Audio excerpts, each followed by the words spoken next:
Tonight, we are introducing a new segment here at CSN, 100 miles an hour, from yours truly, Chris Miles. Today, we examine the complex situation of pay for play regarding the NCAA. First place was right there on Monday night. They could just snatch it.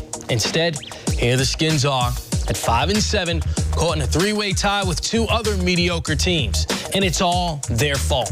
In my opinion, it seems as though instead of paying student athletes like professionals, the argument should be about lowering academic costs for the average student.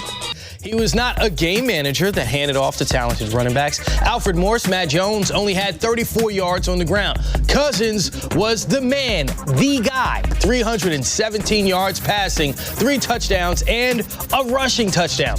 Those are carry the team numbers, not should this guy have a job numbers. Impressive to a lot of people, especially the guy that gave him the opportunity. Monday night's letdown was bad, but it has to take a back seat to some other recent losses. Let's go back to 2007, the game following the death of Sean Taylor. Skins hosting the Bills and Joe Gibbs calling back-to-back timeouts, moving Buffalo closer to kick the game-winning field goal. Then there was January 6th, 2013, a day that will live in infamy. Redskins hosting Seattle in the wild card round of the playoffs.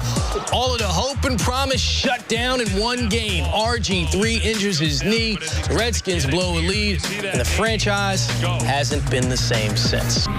On this edition of 100 miles an hour, we take a trip out to Milwaukee, where Bucs forward John Henson was feeling good. After signing his $44 million extension, Henson wanted to celebrate by purchasing his very first Rolex. Apparently, he went to the wrong establishment. Schwenke Caston Jewelers recently was vandalized and robbed.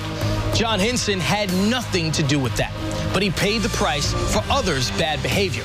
On Monday at 1:20 in the afternoon, while attempting to enter the store, Henson was denied access. Instead of opening the door, the store employee contacted the police several times. Let's listen in on one of those calls. Was it a red Tahoe, Patty? Yes, it was a red Chevy Tahoe. And do you see that red Tahoe out there?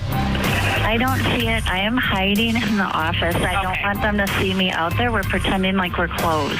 Oh, okay. So no one is on the floor. We're not opening the door. We're just staying in the back. There was over 12 minutes of the employee racially profiling a customer that was able and willing to purchase items. After the police arrived, Henson was cordial.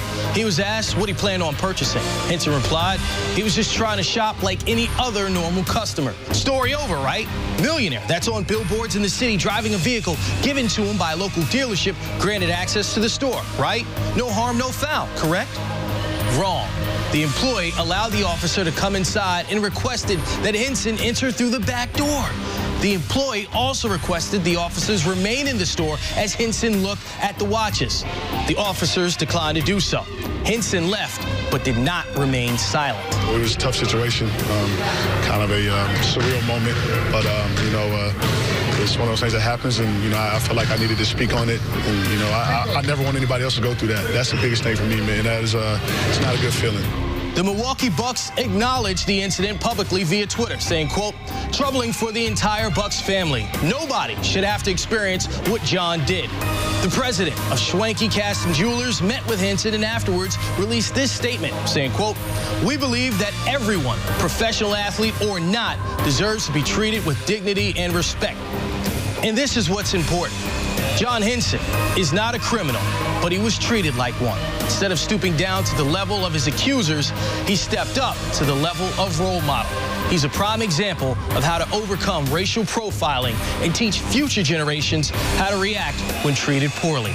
Here at CSN, we salute you, John Henson, for not going 100 miles an hour and pumping your brakes in this difficult situation. The first 13 picks in the NBA draft are called the lottery for a reason. Well, NBA free agency should get a new nickname too. How about the jackpot? Proof of that? Cleveland's own Tristan Thompson. He doesn't even start for the Cavs, but received a 5-year, $82 million deal. Thompson is now the 6th highest paid power forward in the NBA. Now Cleveland is gambling, and Tristan just yelled blackjack. All right, Tristan Thompson, the stalemate. Sorry, DeMarcus, you'll only make $65 million over the next 4 years. Lesson learned, it's all about timing. While it might be hard to see Tristan Thompson, Reggie Jackson, Enes Kanter, and Tobias Harris make more money than you, their agents are aware of the $24 billion television deal that will increase every team's ability to spend nearly $30 million more per year starting next season. How much better are the Cavs today? Well, put your money where your mouth is. That's what Cleveland Cavaliers owner Dan Gilbert is doing. He's gambling on the idea that Tristan Thompson will go from good to great. The Wizards tried this approach before, 2 years ago signing John Wall to a 5-year, $80 million deal. They got a royal flush with that one. Just like any bet, it's a risk. The Cavs can cash in with a championship. The Larry O'Brien Trophy is the reward. Now, isn't that priceless? On this edition of 100 Miles an Hour, we have to tackle the topic picking up speed. By this time next year, it's possible we'll have a woman as a head coach of an NBA team. Sacramento Kings top assistant Nancy Lieberman and San Antonio Spurs assistant Becky Hammon are the leading candidates to land the historic spot. Rumors surfaced in late November that the Kings would promote Lieberman to the head coaching position this season if they parted ways with current head coach George Karl. As for Becky Hammon, she is 20 years younger than Lieberman and led the Spurs to a championship in the NBA's Summer League in July. At 38 years young, it's not a question of if Hammon will become a head coach, but when will it happen? For those skeptical about the possibility of a woman patrolling the sidelines, pay closer attention. They already are. Both the NFL and NBA have full-time female referees. In October, Sarah Thomas got a big call right at the end of a Monday Night Football game between the Steelers and Chargers. She was the first full-time female official in the NFL, has been assigned several high-profile primetime games. In the NBA, there are currently 3 full-time officials calling games. Lauren Holtkamp is the most recent. In February, after calling a technical foul on Chris Paul, the Clippers guard remarked, quote, "This might not be for her." Well, the proof is in the process, and both the NFL and NBA are going 100 miles an hour to show us that their games are for both men and women.